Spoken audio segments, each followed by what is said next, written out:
स्वामी जी श्री रामचरण जी महाराज की अनबे वाणी ग्रंथ समता निवास का 9वां प्रकरण चल रहा है।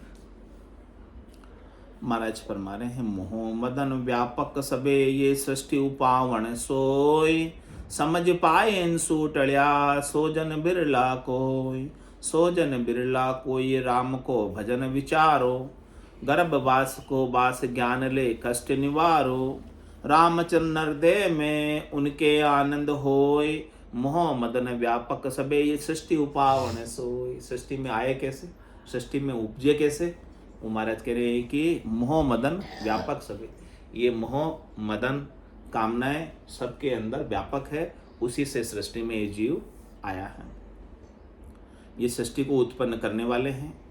तो समझ पाए इंसु टळ्या सोजन बिरला कोई, जिससे समझ कर ली, जिससे जो समझ गए वो तो महाराज कह रहे कि इनसे टळकर राम जी के नाम का भजन कर लेते हैं, ऐसा प्रेम उपा लेते हैं कि आत्मा परमात्मा में मिल जाए।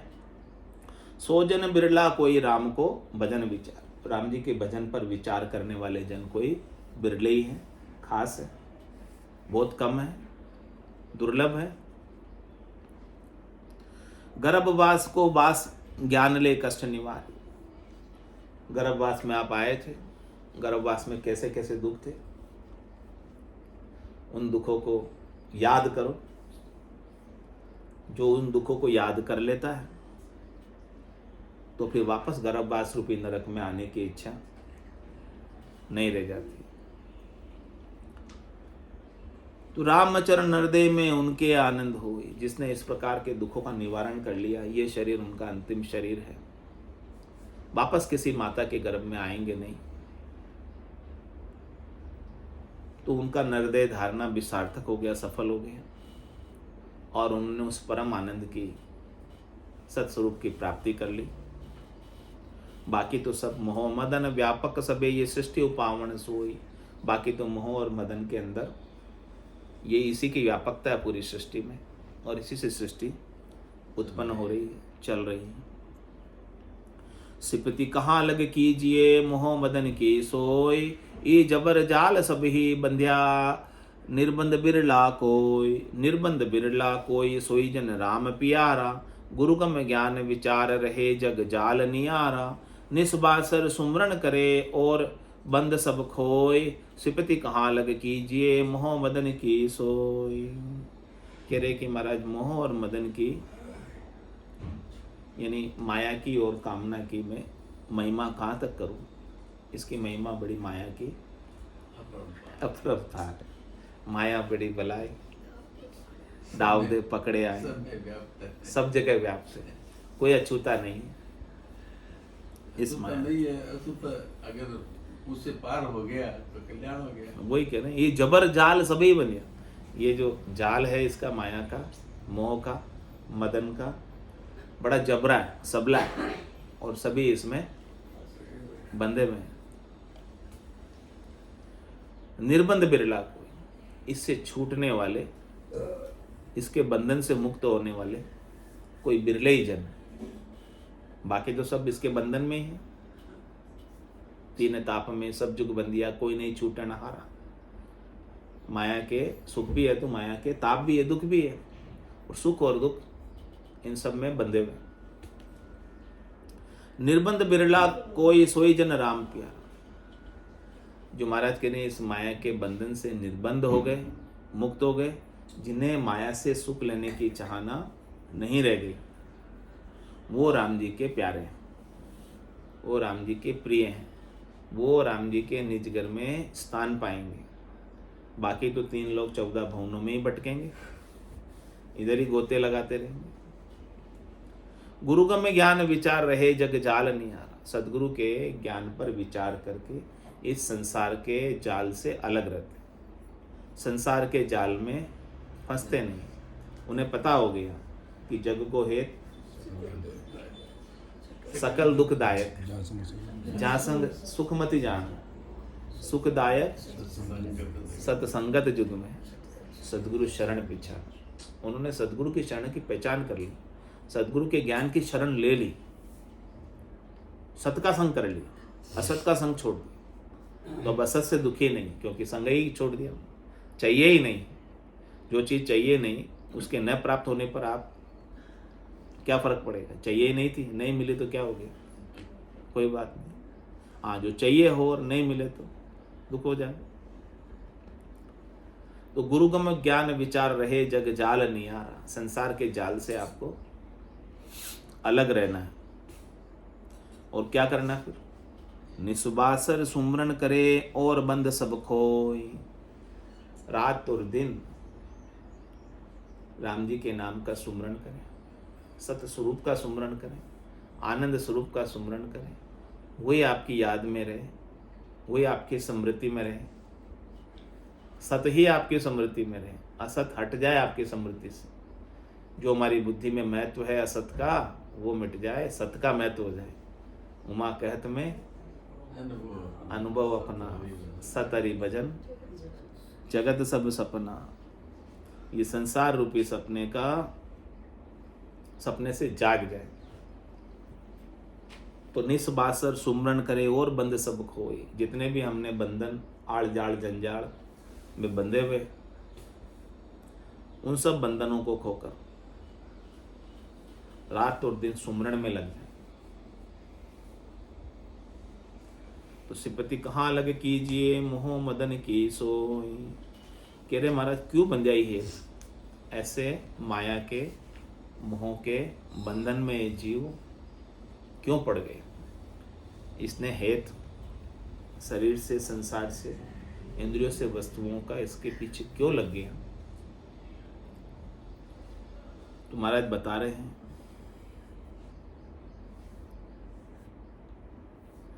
संतान से भी ये अरत जी वृद्ध समय विश्राम। ग्रह विभव भला यरतास को आपन सुमरे राम। आपन सुमरे राम लगावे नर्तन लेखे। फिर धंध कूट नहीं तजे जास तन जाए अलेखे। जे राम ने सुमरे नारी नर जासुत सेव निकाम। संतान से ये अरत जी वृद्ध समय विश्राम। कह रहे कि महाराज संतान की सेवा करते हैं आप, किस उद्देश्य से करते हैं कि हमारा बुढ़ापे का सहारा बने। और ग्रह विभव भलायर तास को आपन सुमरे राम। अब महाराज कह रहे हैं कि आपने संतान को उत्पन्न किया, संतान को पैदा किया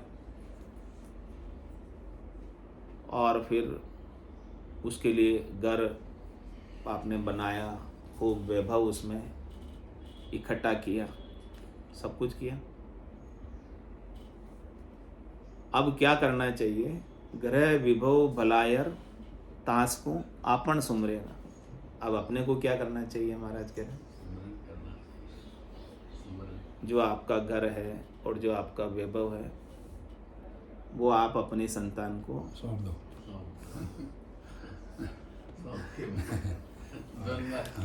और आप क्या करो,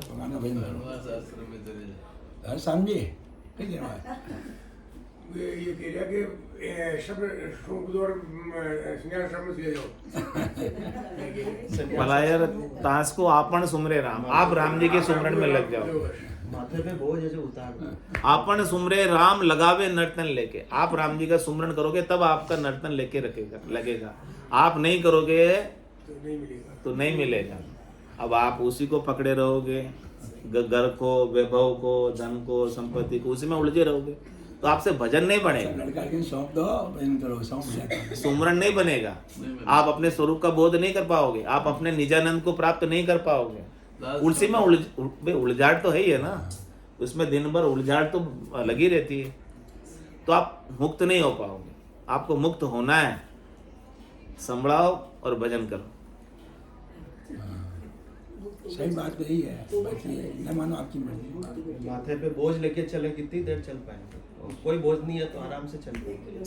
बस वो रुकना ही पड़ेगा, बोझ नहीं है तो अपन क्या करते हैं महाराज कह रहे फिर धंध कूट नहीं तजे। धंधा की माथा फोड़ी नहीं छोड़े,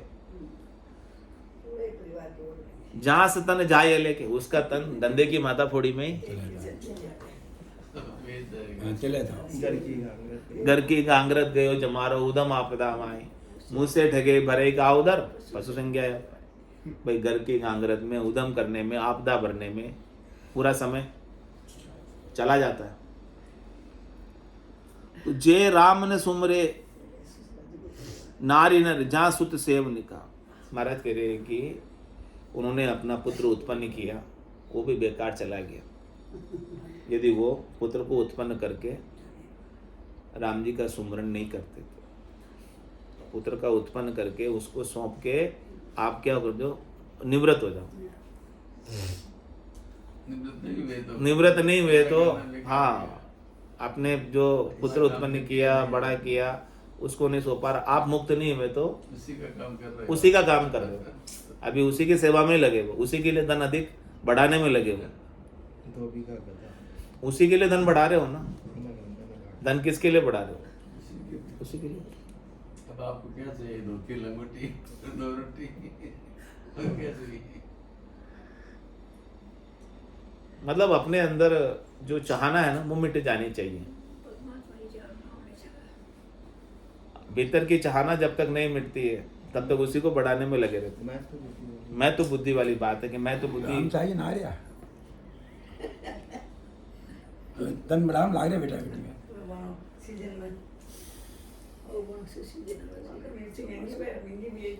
संतान से ये ईरत जी वृद्ध समय विश्राम। इसलिए आप संतान पैदा करते हो तो किस लिए करते हो कि आप वृद्ध समय में उनको सौंप कर आप भजन कर सको, आप विश्राम पा सको, इसीलिए पैदा कर। धंधा भी उसको सौंप सको, बहुत बड़ी बात अपने लिए कही है वरना। धंधा भी उनको सौंप सको, आपका घर बार भी उन्हें सौंप सको और आप भजन कर सको, आप निवृत्त होकर भजन कर सको। इसलिए आपने संतान पैदा की है, नहीं कि आप काम गधे की तरह काम करते रहो लास्ट तक। करते रहो वो तो ये कहेंगे नहीं। करते रहो, कौन मना कर रहा है? बढ़िया है, सबके लेकिन मिला है। हाँ, काम का कोई भारी नहीं। अच्छा तो मिला है, काम कर देते हैं, सब मिलाए थे, बच्चों को छोड़ा था, ऐसा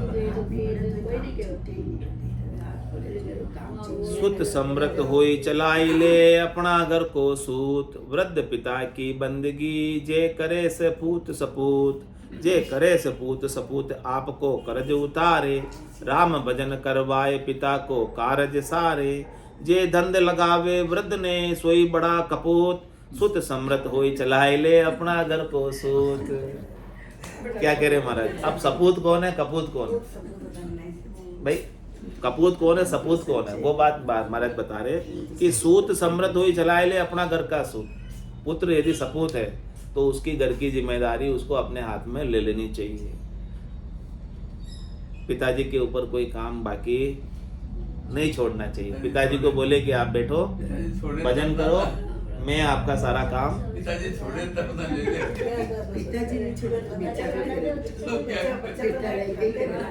वो तो कर ही रहे हैं। तो सूत समृत होई चलाए ले अपना घर को सूत। वृद्ध पिता की बंदगी जे करे सपूत। सपूत सपूत वही है जो पिताजी को फ्री कर दे और उनकी बंदगी करे, जो उनको चाहिए जो दे दे, बाकी काम वो खुद संभाले।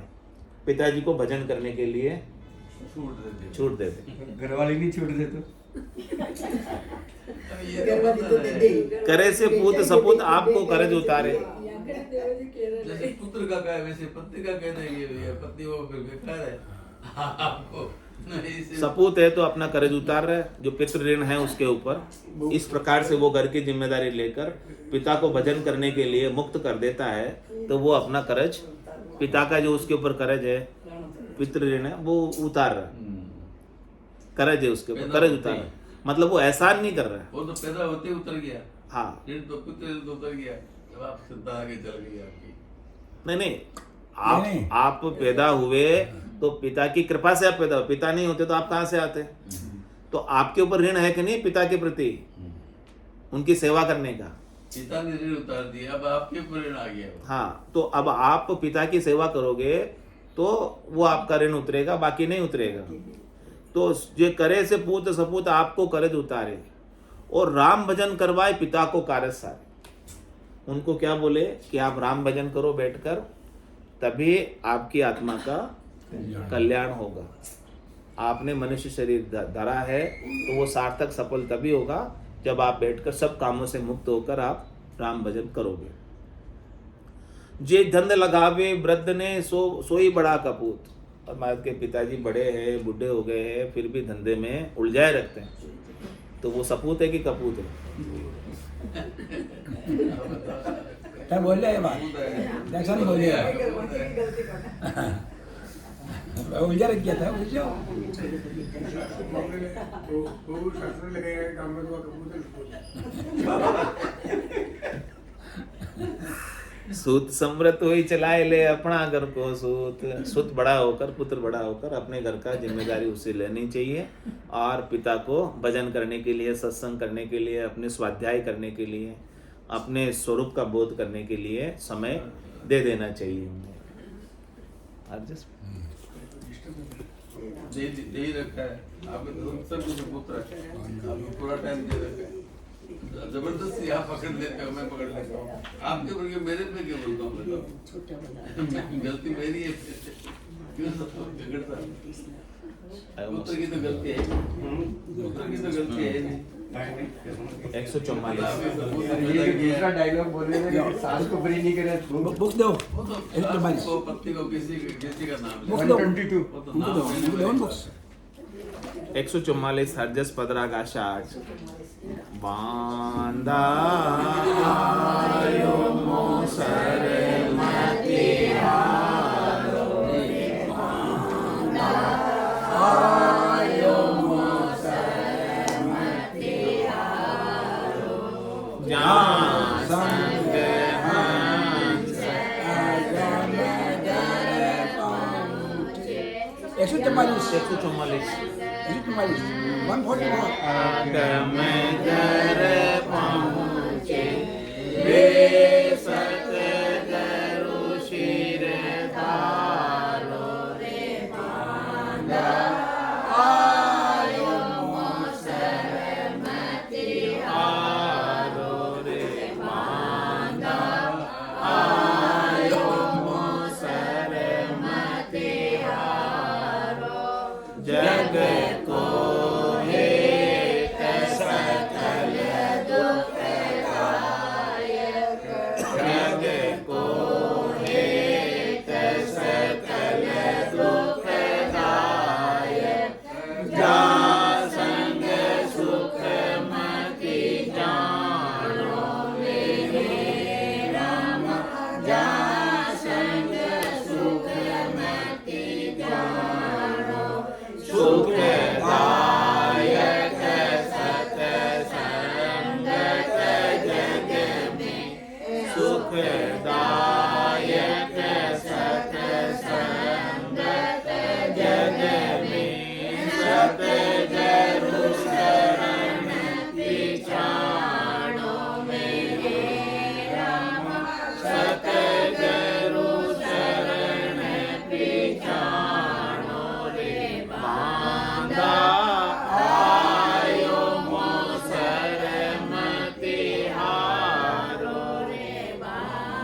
धन्य हो धन्य हो मोक्ष के मार्ग ने धन्य हो अनंत कोटि संताने धन्य हो राम राम राम राम राम राम राम राम राम राम राम